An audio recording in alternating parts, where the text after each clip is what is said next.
Marianne. Yes, Father? A word with you. Come here.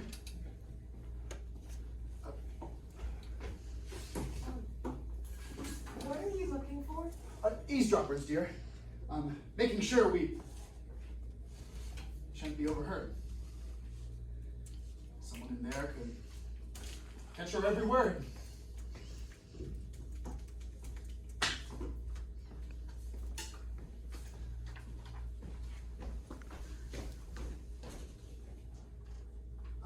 Good. We're safe. Now, Marianne, my child, you're a sweet girl who's tractable and mild, whom I hold dear and think most fondly of. I'm deeply grateful, Father, for your love. Oh, that's well said, my daughter. Now, you can repay me if in all things you'll cheerfully obey me. Oh, to please you, sir, is what delights me best. Oh, good. Now,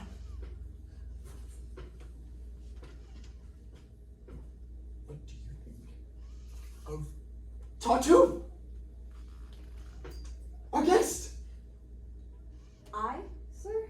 Yes. Wait your answer. Think it through. Oh, dear. I'll say whatever you wish me to. Oh, that's wisely said, my daughter. Say of him then that he's the very worthiest of men, and that you're fond of him and would rejoice in being his wife, if that should be my choice.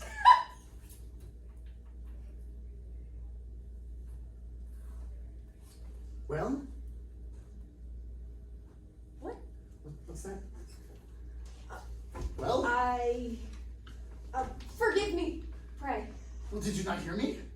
Of whom, sir, must I say that I am fond of him and would rejoice in being his wife, if that should be your choice? Right. Of Tartuffe?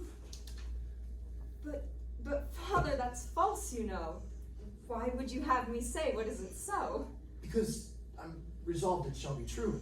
That it's my wish should be enough for you.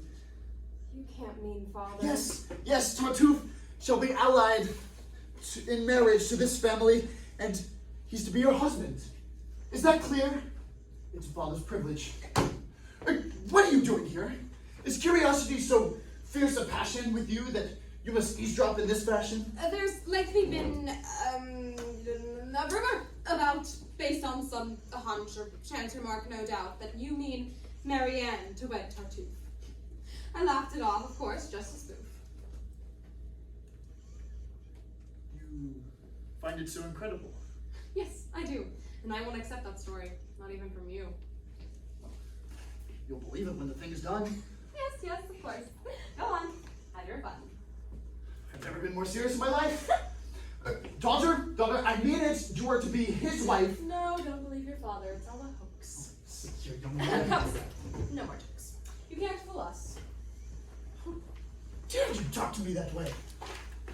All right then, we believe you, sad to say. How a man like you, who looks so wise and wears a mustache of such splendid size, can be as foolish as— Silence, please! My girl, you take too many liberties.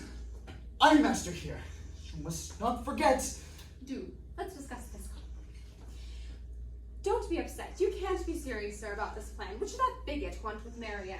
Praying and fasting ought to keep him busy, and then in terms of wealth and rank, well, what is he? Why should a man of property like you pick out a beggar's son-in-law? That will do. Speak of his poverty with reverence. He is a pure and saintly indigence which far transcends all worldly pride and pelf. He lost his fortune, as he says himself, because he cared for heaven alone and so was careless of his interests here below. Oh, I mean to get him out of his present straits and help him to recover his estates, which in parts of the world have no small fame. Poor thou he is, he's a gentleman, just the same. Yes, so he tells us. Sir, it seems to me such pride goes very, very ill with piety. A man whose spirit sprung this dungy earth ought not to brag of lands of noble birth.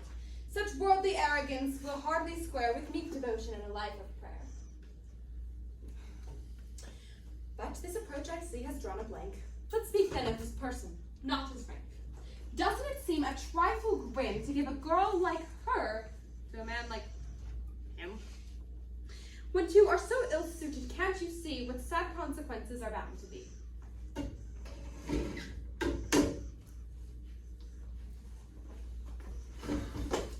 A young girl's virtue is imperiled, sir, when such a marriage is imposed upon her. For if one's bridegroom isn't to one's taste, it's hardly inducement to be chaste, and a man with horns upon his brow, he has made his wife the thing that she is now. It's hard to be a faithful wife, in short, to certain husbands of the certain sort. A father who gives his daughter to a man she hates must answer for his sins at heaven's gates.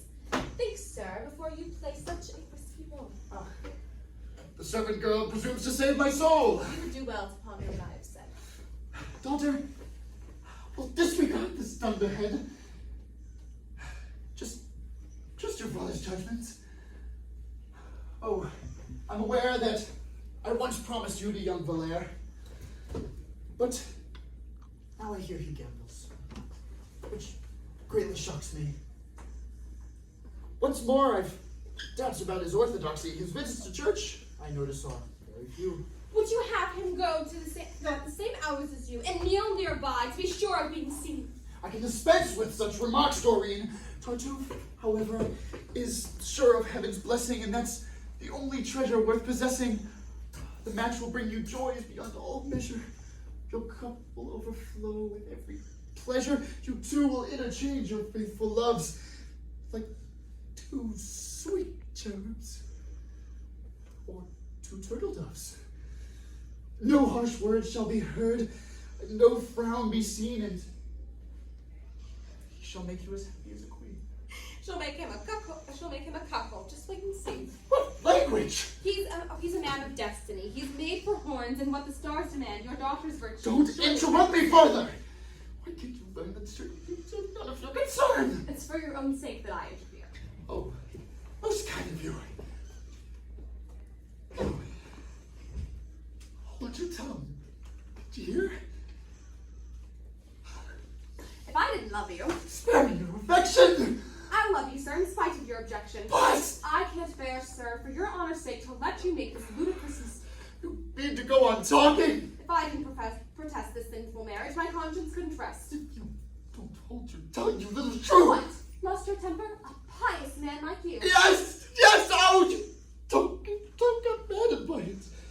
Oh, once and for all, I tell you, just be quiet! Well, I'll be quiet, but I'll be thinking hard. Oh, think all you like. The saucy tongue of yours, or no!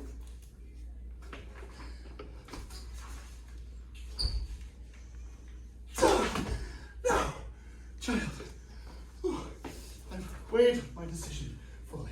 Drives me wild that I can't speak. Tartuffe is no young dandy, but still his person Is as sweet as candy. such that even if you shouldn't care for his other merits. They'll make a lovely pair, and if I were she, no man would marry me. Against my inclination and go scot-free. He learned before the wedding day was over how readily a wife can find a lover.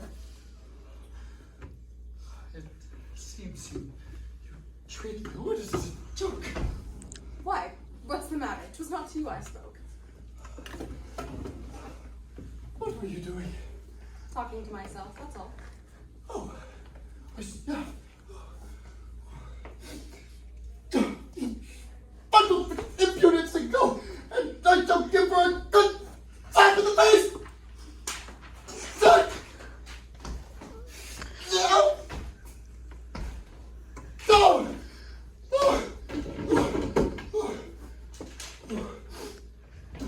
Daughter, you shall accept, and with good grace, the husband I've selected to your wedding day. Oh, why don't you talk to yourself? I have nothing to say. Oh, come, just one word. No, thank you, sir. I'll pass. Come, speak. I'm waiting. I'd not be such an ass.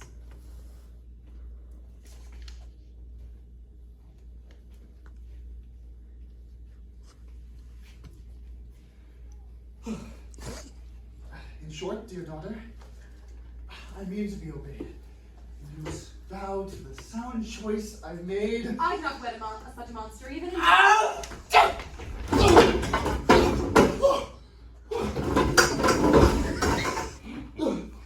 Daughter! That maid of yours is no rest! She makes me sinfully annoyed and nettled. I can't speak further. My noise nerves are too unsettled. She's so upset me by her insolent talk. I'll calm myself. I'm going for a walk.